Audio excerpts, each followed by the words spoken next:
Hablar de los delitos de la revolución, de la delincuencia organizada y de la dictadura en Venezuela no es hablar de Venezuela, es hablar de un proceso latinoamericano, de un proceso continental, de un proceso hemisférico y de un proceso que hoy día tiene alcance mundial.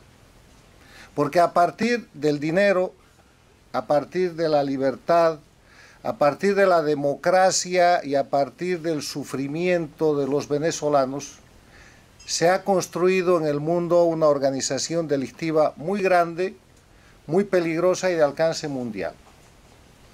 Cuando el año 99 el flamante presidente de Venezuela, Hugo Chávez, se acercó al único dictador que había en las Américas, Fidel Castro, y formaron juntos un proyecto político que se empezó llamando bolivariano y que en verdad solamente era la recreación del castrismo de la década de los 60, se pusieron en marcha varios fenómenos. En la política se puso en marcha el activismo violento que empezó a derrocar gobiernos. Sucedió en la Argentina con De la Rúa, después en el Ecuador, después en Bolivia con Sánchez de Lozada el 2003, después de nuevo en el Ecuador.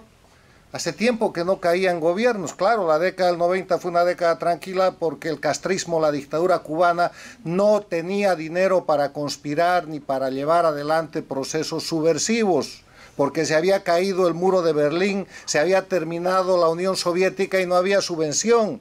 Y la Cuba castrista dictatorial se estaba extinguiendo en su proceso del periodo especial. Pero llegó Chávez y los cubanos castristas hicieron lo que sabían hacer, primero políticamente, subversión. Segundo, pusieron en manos de Chávez el proyecto de la expansión de la revolución castrista en las Américas y reemplazaron el foquismo por el electoralismo.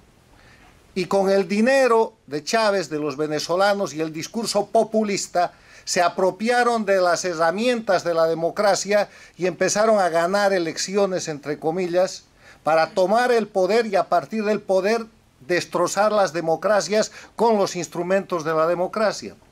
El primer ejemplo fue Venezuela.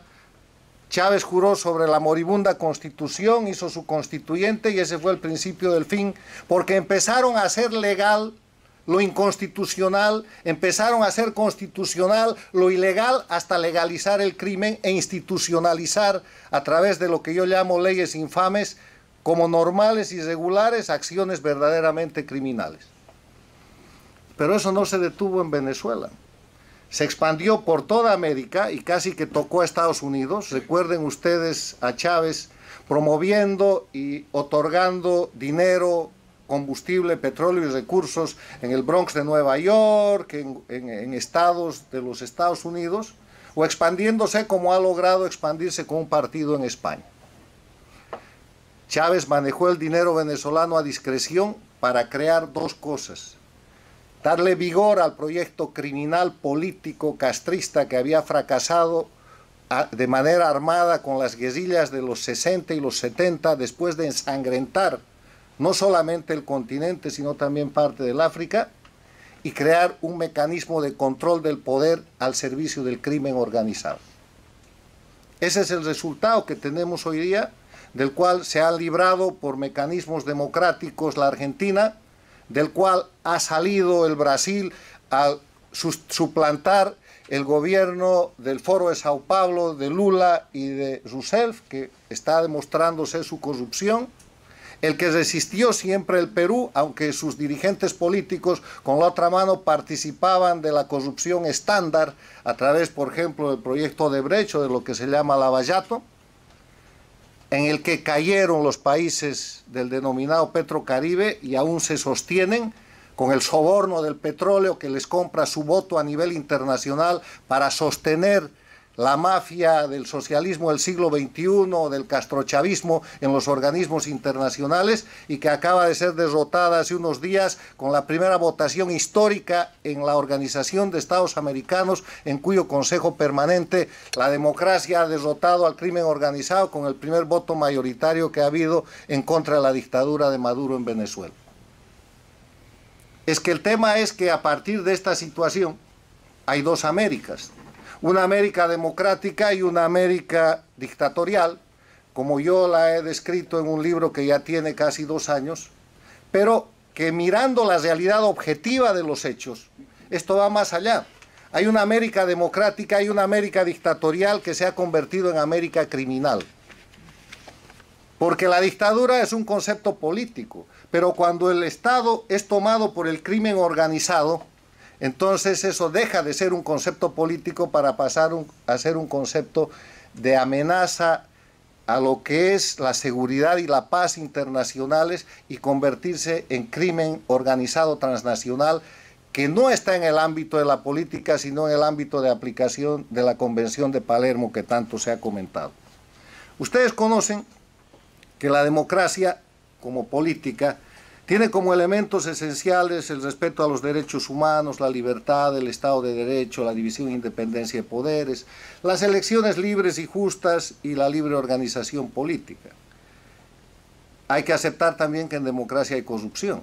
Hay corrupción donde hay ser humano, pero la democracia permite prevenir, acusar, sancionar y recuperar lo que se ha producido en materia de corrupción. Y si no, miren lo que está pasando en el Perú con presidentes, expresidentes presos, legítimamente perseguidos por casos de corrupción, lo que está pasando en el Brasil con Lula, y compárenlo con lo que está pasando en Venezuela, donde pese a 35 o 50 millones que recibió el dictador, nada vuela, o lo que pasa en el Ecuador, que es un país de este grupo de las dictaduras del crimen organizado, que está tratando de salir, pero que todavía con la otra mano encubre y no termina de incorporarse a la democracia. En cambio, en las dictaduras del crimen organizado, la corrupción es un elemento esencial, porque convierten ese elemento esencial en delitos de acción habitual para hacer leyes infames a través de un poder legislativo controlado, para controlar un poder judicial que produce encubrimiento, impunidad y que termina formando narcoestados. En esa dinámica, hoy día tenemos en América a Cuba, que es el líder de este grupo.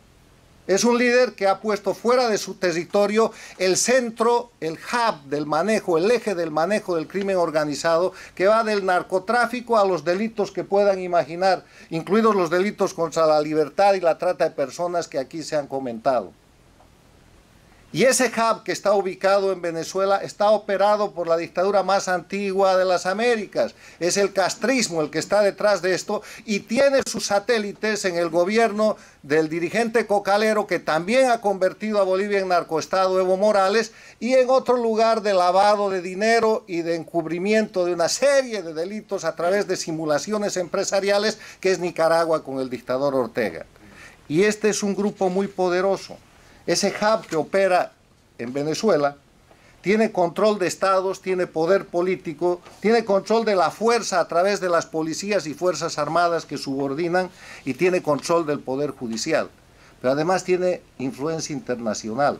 El peligro internacional es que tienen gobiernos aliados, dictaduras como Corea del Norte, países interesados en el discurso antiimperialista o en la acción contra la democracia más importante del mundo, que son los Estados Unidos, como Rusia, Irán y otros países. Votan juntos en los organismos internacionales y tienen bloques que permiten a Cuba llegar a la Comisión de los Derechos Humanos de las Naciones Unidas, o que permiten a Bolivia formar parte del Consejo de Seguridad y presidir el Consejo de Seguridad. Atrocidades que ponen mecanismos de los organismos internacionales más importantes en manos del crimen organizado, con propósitos de encubrimiento y con propósito de sostenimiento. Controlan grandes lobbies, tienen oficinas de relaciones públicas, pagan los mejores abogados, aprovechan los mecanismos del sistema de la democracia norteamericana para ejercer asesinato de reputación contra la gente que tiene el valor de denunciar estas dictaduras, y ustedes lo pueden ver día a día en la prensa, en las páginas web y en los mecanismos que utiliza la dictadura y que puede comprar, porque tiene control de medios de prensa directo y tiene control de medios de prensa indirecto. Es una mafia en control de estados y es una mafia con gran influencia internacional. Termino con una reflexión de que frente a este peligro tan grande, ¿qué se puede hacer? Primero hay que considerar que son un grupo de delincuencia organizada en declive. Eran mucho más poderosos hace 5 años, ahora están en decadencia porque están en evidencia. El primer consejo es entonces denunciar, ponerlos en evidencia. Valiente gente como la que me ha precedido en el uso de la palabra, Casto Ocando, la señora Pacheco y la señora Petit, no solamente son investigadores, son héroes de la democracia a los que hay que respaldar y a los que hay que ayudar para incentivar a que haya más como ellos.